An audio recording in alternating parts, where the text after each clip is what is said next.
Hello दोस्तों, नमस्कार। स्वागत है आपका फिर से नए वीडियो में। दोस्तों आज की वीडियो में हम देखने वाले हैं हिंदू महिलाओं की समस्याओं का वर्णन कीजिए, यानी दोस्तों describe the problems of Hindu women. अथवा में प्रश्न है कि भारतीय समाज में हिंदू महिलाओं के सामने क्या क्या समस्याएं हैं। तो दोस्तों what are the problems faced by Hindu women in Indian society. तो चलिए दोस्तों देख लेते हैं हिंदू महिलाओं की समस्याएं। तो दोस्तों हिंदू महिलाओं की प्रमुख समस्याएं निम्नलिखित है। सबसे पहली जो समस्या है हिंदू महिलाओं की दोस्तों वो है पारिवारिक समस्याएं। दोस्तों हिंदू समाज पुरुष प्रधान है। दोस्तों हिंदू समाज पुरुष प्रधान है। भारत में परंपरागत रूप से पितृसत्तात्मक संयुक्त परिवार व्यवस्था पाई जाती है, जिसमें परिवार के पुरुष सदस्यों की तो अनेक अधिकार सदस्यों को तो अनेक अधिकार एवं सुविधाएं प्राप्त हैं, किंतु स्त्रियों को उनसे वंचित किया गया है। संयुक्त परिवार व्यवस्था में स्त्रियों की बड़ी दुर्दशा होती है। वे दासी की तरह जीवन व्यतीत करती हैं। उनका जीवन खाना बनाने, बच्चों को जन्म देने, उनकी देखरेख करने एवं परिवार के सदस्यों की सेवा में ही व्यतीत हो जाता है। दूसरी जो समस्या है दोस्तों वो है वैवाहिक समस्या। दोस्तों परिवार की भांति ही भारतीय स्त्रियों की वैवाहिक समस्याएं भी गंभीर हैं। विवाह से संबंधित उनकी प्रमुख समस्याएं निम्नलिखित है। सबसे पहली जो समस्या है वो है बाल विवाह।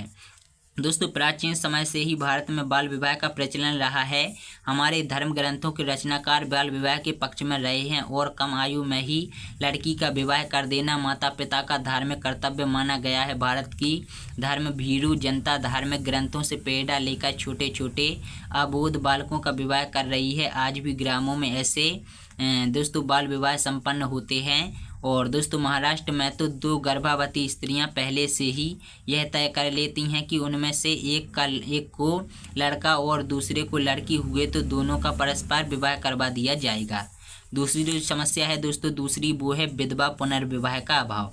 दोस्तों हिंदुओं में पत्नी की मृत्यु के बाद पति को तो दूसरा विवाह करने की छूट दी गई है, किंतु स्त्रियों को पति की मृत्यु के बाद दूसरा विवाह करने की मनाही है, यानी दोस्तों छूट नहीं दी गई है।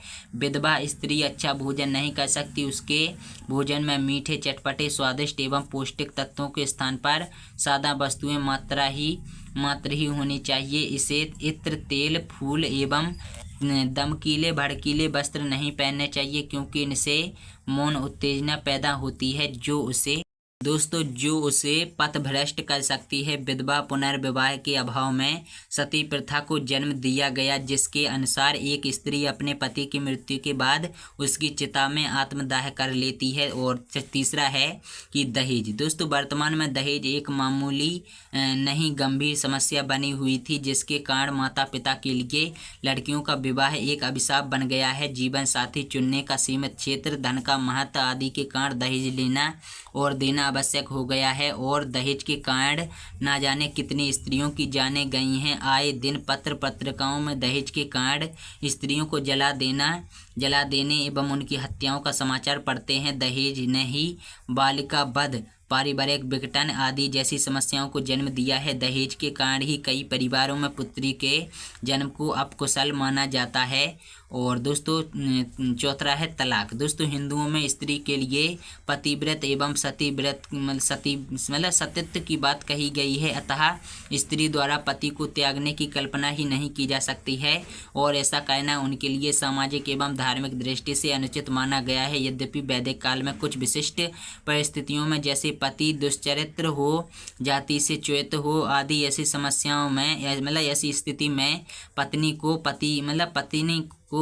पति को तलाक दे सकती थी, किंतु ईसा काल ने ही नैतिकता की दुहाई देकर विवाह विच्छेद को अधार्मिक, अपवित्र एवं घृणित कार्य समझा जाने लगा और बाद में इस पर कठोर प्रतिबंध लगा दिया गया।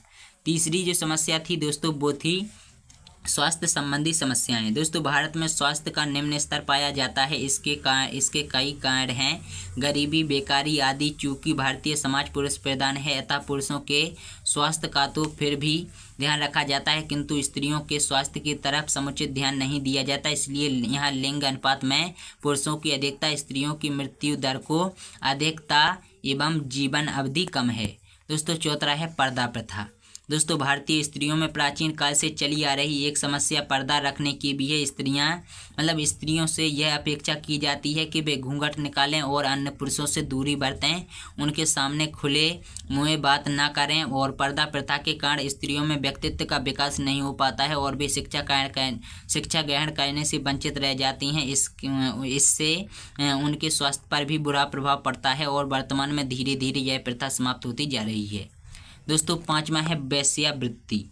दोस्तों वेश्यावृत्ति एक सामाजिक बुराई के रूप में अति प्राचीन काल से प्रचलित रही है। वेश्यावृत्ति यौन वृत्ति का एक विकृत एवं घृणित साधन माना गया है। इस प्राचीन व्यवसाय का वर्तमान में व्यापारीकरण हुआ है।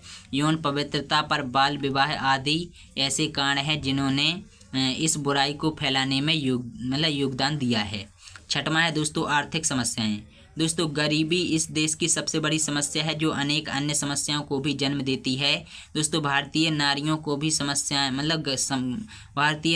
की भी समस्याएं गरीबी से जुड़ी हैं। भारत में पुरुषों की तुलना में स्त्रियों को कम वेतन एवं पारिश्रमिक दिया जाता है और चाहे वह कृषि हो या उद्योग का क्षेत्र, अधिकांशतः महिलाएं कृषि कार्य से ही संबंधित हैं। इसके अतिरिक्त वह खनन, पशुपालन आदि कार्यों में भी लगी हुई हैं।